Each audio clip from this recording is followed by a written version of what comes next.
Bueno, a partir de este momento estamos grabando. La idea de hoy va a ser charlar sobre la literatura contemporánea, es decir, cuando hablamos de literatura contemporánea nos estamos refiriendo al periodo de literatura, principalmente en Argentina, porque van a ver que la actividad que tienen para hacer el trabajo práctico sobre esta parte de la materia va a recuperar mayoritariamente a autores argentinos y argentinas, pero lo vamos a enmarcar en un proceso muy particular que sucedió a partir de la década del 60, del 70, y que cambió la industria editorial en nuestra región, y particularmente en nuestro país.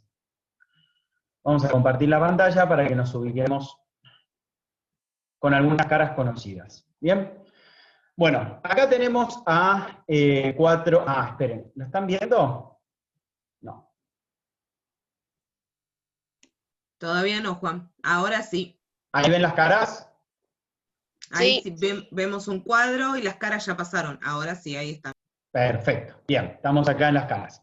Bueno, estos son cuatro escritores latinoamericanos. Julio Cortázar, el de la izquierda, que es argentino. Después tenemos a Gabriel García Márquez, colombiano.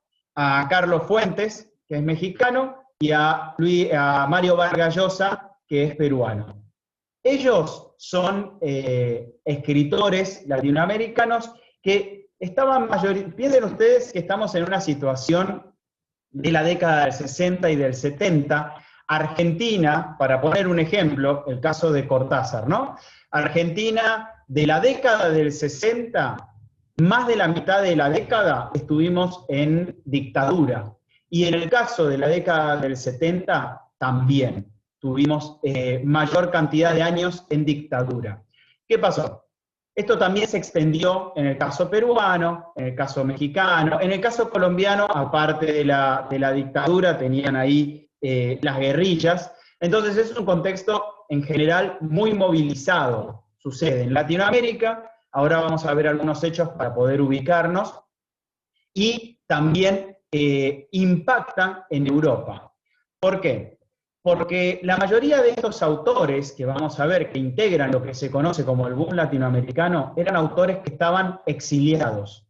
¿Qué quiere decir que estén exiliados? Que por fuerza mayor, por ejemplo, porque había mucha represión, mucha censura, había personas desaparecidas, detenidos desaparecidos, escritores, artistas, intelectuales decidían radicarse, es decir, mudarse a vivir a otro país en el que estaban más cuidados. Por ejemplo, México fue un país que recibió a gran cantidad de intelectuales durante este periodo. Eso se suele llamar como la fuga de cerebros, que también sucedió en las universidades. O sea, la gente, como podía llegar a ser vista como sospechosa, se iban para poder cuidarse a sí mismos y a sus familias.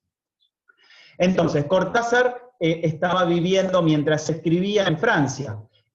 Situación similar padecía Vargas Llosa y, bueno, en el caso de Gabriel García Márquez, una situación particular en su país. Otros autores estaban padeciendo lo mismo. ¿Qué quiere decir? Que escribían en literatura, en el marco de la literatura latinoamericana, pero lo hacían desde lejos de su propia tierra. Y ahí está un poco también el valor a ponderar en el contexto en el que ellos escriben. Vamos a hacer un breve repaso. Yo acá marqué algunos hechos históricos para ubicarnos qué estaba pasando entre fines de la década del 50, la década del 60 y la década del 70. Y abajo tienen algunos libros, los que son más importantes en este contexto, que marcaron lo que vamos a denominar como el boom latinoamericano. Pero vamos a ubicarnos en la historia. Piensen, un hito fundamental, un hito clave en la historia de Latinoamérica fue la Revolución Cubana en 1959. A partir del 1 de enero de 1959, el mapa latinoamericano empieza a cambiar, porque es el puntapié de una serie de revoluciones, principalmente en Centroamérica, con lo que fueron las distintas guerrillas, como El Salvador, Guatemala, son algunos otros ejemplos. Y para enmarcar qué estaba pasando en España, que de algún modo para nosotros era una clara referencia cultural, se estaba desarrollando la dictadura de Franco. Imagínense que en la dictadura en nuestro país, la última duró del 76 al 83. Fueron 7 años. En el caso de España, la dictadura de Franco se extendió desde el 39 hasta el 74. Son 35 años de dictadura. 35 años de dictadura. En el caso chileno, por ejemplo, fueron unos 20 años. Entonces, en España, en plena dictadura, había censura. Por lo tanto, era también difícil poder promover el desarrollo de la literatura latinoamericana en ese país, y bueno, generaba tensiones por el habla hispana, porque era más fácil venderle libros a los españoles que traducirlos y vender libros, por ejemplo, en Francia, en Gran Bretaña o en Estados Unidos.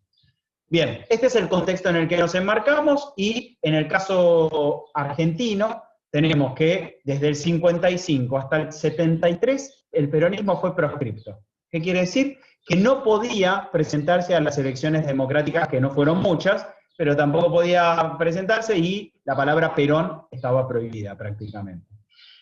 Lo que nos interesa es la década del 60. ¿Por qué? Porque en el 60 es cuando explota la literatura. ¿Qué pasaba antes de la década del 60 para la literatura argentina? La literatura argentina era leída más que nada por argentinos, ¿sí? Es decir, que hasta la década del 60, quienes más leían, quienes tenían el acceso a la literatura argentina, estábamos hablando de, por ejemplo, recuerdan que habíamos visto en las vanguardias literarias, autores como Roberto Arlt o Jorge Luis Borges, eran leídos en nuestro país. No podían trascender las fronteras. Esto es lo que cambia en la década del 60. Por eso se le llama el boom latinoamericano, que no es un estilo literario, no es una etapa en la literatura, sino que lo que permitió principalmente fue romper las barreras y poder llegar al mundo. Entonces, obras trascendentales de la literatura latinoamericana llegaron a circular por Europa y Norteamérica. En ese mismo contexto tenemos al movimiento hippie, principalmente ubicado en Estados Unidos. Yo puse ahí algunos datos también como anecdóticos, ¿no? Pero la píldora anticonceptiva en 1960, la minifalda y la bikini, o sea, un proceso de liberación, no solo de las minorías, sino también, entre ellas, de la mujer. Se construye el muro de Berlín para separar en dos a Alemania. Piensen que estamos en plena Guerra Fría entre Estados Unidos y la Unión Soviética. La Revolución Cultural China, de vuelta, un movimiento comunista. Los movimientos de derechos humanos de las comunidades afroamericanas, Malcolm X, Luther King, tenemos referencias en ese sentido. Y un hito importante en la década del 60 fue lo que se conoció el Mayo francés, fue un movimiento cultural intelectual de estudiantes y obreros en Francia, pero que también tuvo un impacto en el resto del mundo. Fíjense que en el 68 fue el Mayo francés, y en el 69, un año después en Argentina, es el Cordobazo, una organización entre estudiantes y obreros de fábricas de la provincia de Córdoba que hizo poner en crisis a la dictadura de Onganía. Y llegamos a la década del 70, tenemos el gobierno chileno, que es un gobierno socialista, por única vez en la historia en Chile se vota democráticamente un gobierno socialista, y 3 años después se da el golpe y lo derrocan a Salvador Allende. Después tenemos el aborto legal, y fíjense, en el 73 se aprueba en Estados Unidos, nosotros lo estamos debatiendo nuevamente este año. Inicia la dictadura chilena en el 73, que se va a extender, si mal no recuerdo, hasta el 91, es decir, casi 20 años. Termina la guerra de Vietnam. Muchas películas hablan de la guerra de Vietnam, que muestran cómo mandaban a la guerra a los negros, mandaban a la guerra a las personas con discapacidad o con retraso mental. Iban a la guerra a morir prácticamente y la terminaron perdiendo.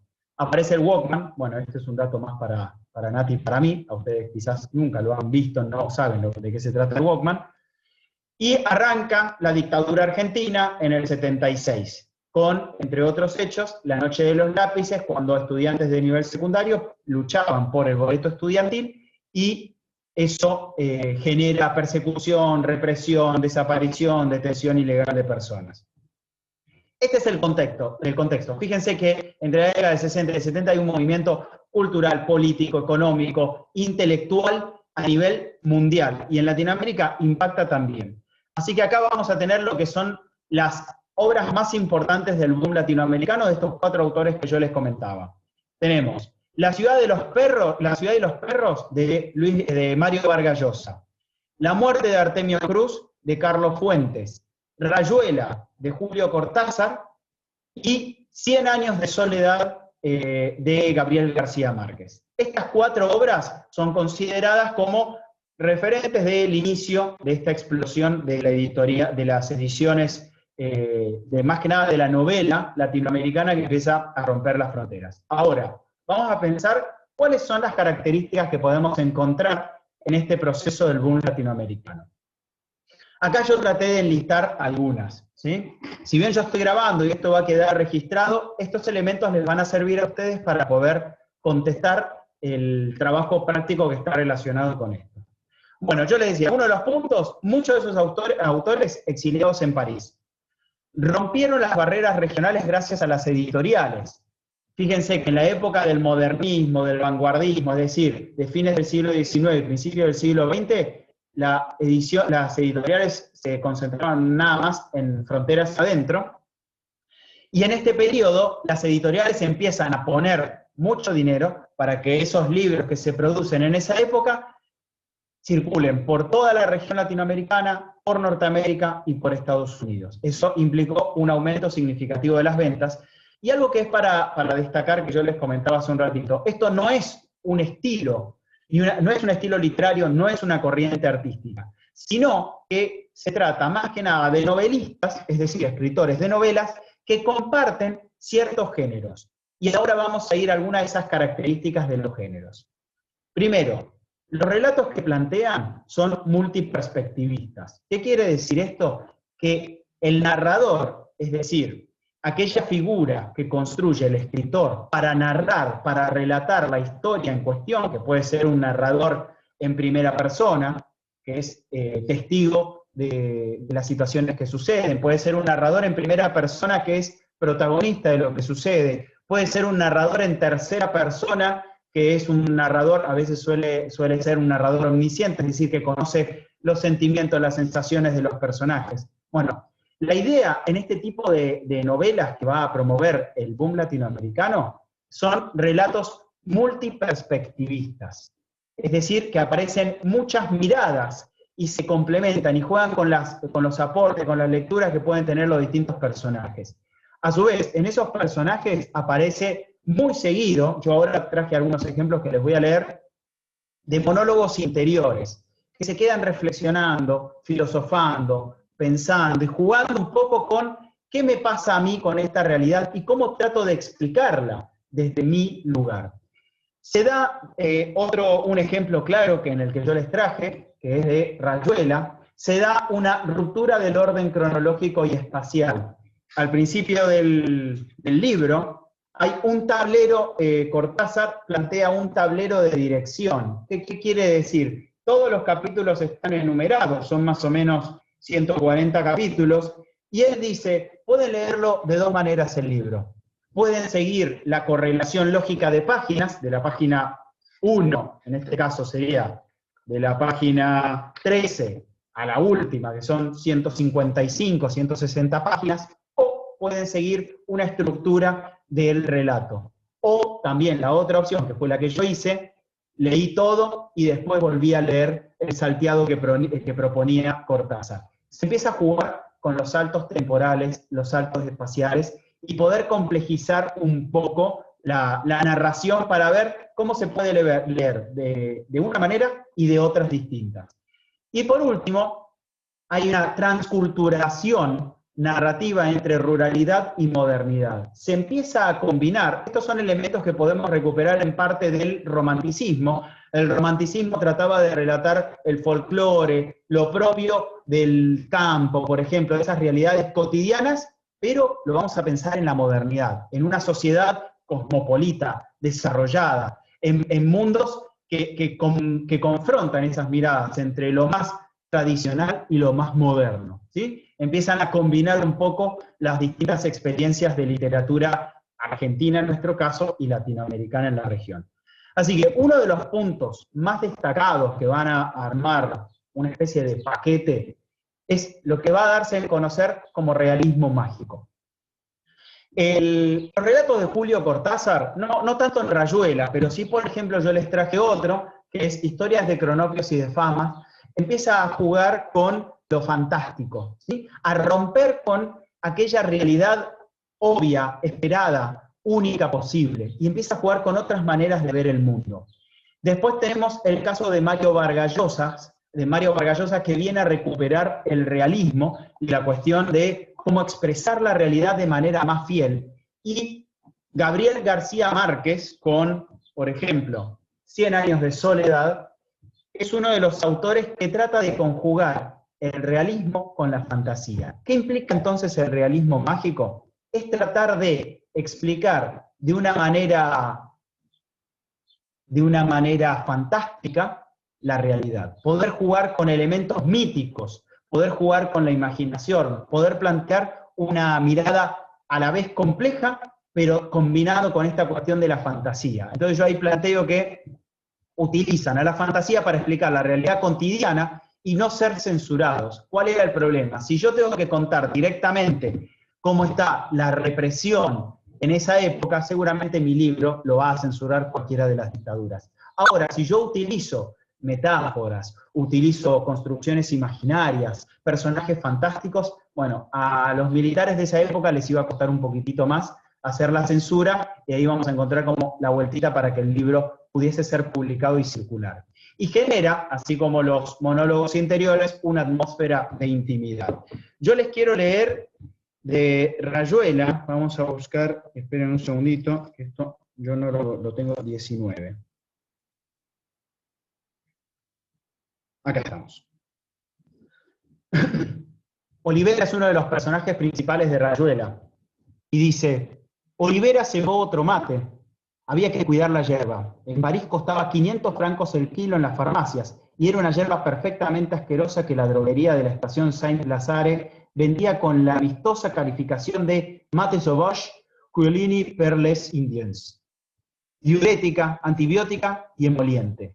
Por suerte el abogado Rosarino, que de paso era su hermano, le había fletado 5 kilos de cruz de Malta, pero ya iba quedando poca. Si se me acaba la yerba, estoy frito, pensó Oliveira. Mi único diálogo verdadero es con este jarrito verde. Estudiaba el comportamiento extraordinario del mate, la respiración de la yerba fragantemente levantada por el agua y que con la succión baja hasta posarse sobre sí misma. Perdido todo brillo y todo perfume, a menos que un chorrito de agua la estimule de nuevo. Pulmón argentino de repuesto para solitarios y tristes. Hacía rato que a Oliveira le importaban las cosas sin importancia, y la ventaja de meditar con la atención fija en el jarrito verde estaba en que a su pérfida inteligencia no se le ocurría nunca adosarle al jarrito verde nociones tales como la que nefariamente provocan las montañas, la luna, el horizonte, una chica puber, un pájaro o un caballo. También este matecito podría indicarme un centro, pensaba Oliveira, y la idea de que la amada, su pareja, Diosip, andaban juntos, se adelgazaba y perdía consistencia. Por un momento el jarrito verde era más fuerte y proponía a su pequeño volcán petulante, su carácter espumoso y un humito copetón en el aire bastante frío de la pieza, a pesar de la estufa que habría que cargar a eso de las 9. Y ese centro que no sé lo que es, ¿no vale como expresión topográfica de una unidad? Ando por una enorme pieza con piso de baldosas, y una de esas baldosas es el punto exacto en que debería pararme para que todo se ordenara en su justa perspectiva. El punto exacto, enfatizó Oliveira, ya medio tomándose el pelo para estar más seguro de que no se iba en puras palabras. Un cuadro anamórfico en el que hay que buscar el ángulo justo, y lo importante de este ejemplo es que el ángulo es terriblemente agudo. Hay que tener la nariz casi adosada a la tela para que de golpe el montón de rayas sin sentido se convierta en el retrato de Francisco I o en la batalla de Sinigaglia, algo incalificablemente asombroso. Pero esa unidad, la suma de los actos que definen una vida, parecía negarse a toda manifestación antes de que la vida misma se acabara como un mate lavado. Es decir, que solo los demás, los biógrafos, verían la unidad, y eso realmente no tenía la menor importancia para Oliveira. El problema estaba en aprender su unidad sin ser un héroe, sin ser un santo, sin ser un criminal, sin ser un campeón de box, sin ser un prohombre, sin ser un pastor. aprender la unidad en plena pluralidad, que la unidad fuera como el vórtice de un torbellino y no la sedimentación del matecito lavado y frío. Fíjense cómo todo este relato en torno a la cebada de un mate. Y vamos a quedarnos con otra de 100 años de soledad. En un capítulo, ellos vivían en un pueblo, un segundito que quiero buscar la página, 292.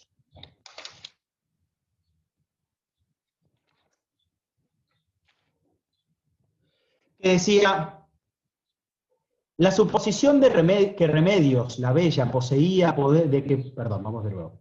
La suposición de que Remedios, la Bella, poseía poderes de muerte estaba entonces sustentada por 4 hechos irrebatibles. Aunque algunos hombres ligeros de palabra se complacían en decir que bien valía sacrificar la vida por una noche de amor con una conturbadora mujer, la verdad fue que ninguno hizo esfuerzos por conseguirlo.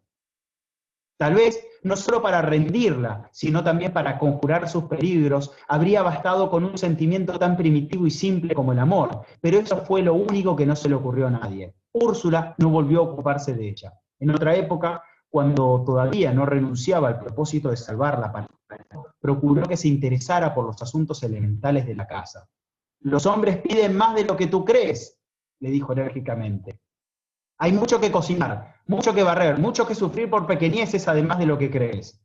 En el fondo se engañaba a sí misma, tratando de adiestrarla para la felicidad doméstica, porque estaba convencida de que una vez satisfecha la pasión, no había un hombre sobre la tierra capaz de soportar así fuera por un día una negligencia que estaba más allá de toda comprensión.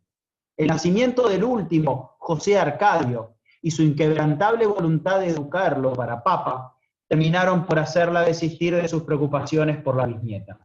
La abandonó a su suerte, y confiando que tarde o temprano ocurriera un milagro, y que en este mundo, donde había de todo, hubiera también un hombre con suficiente cachaza para cargar con ella.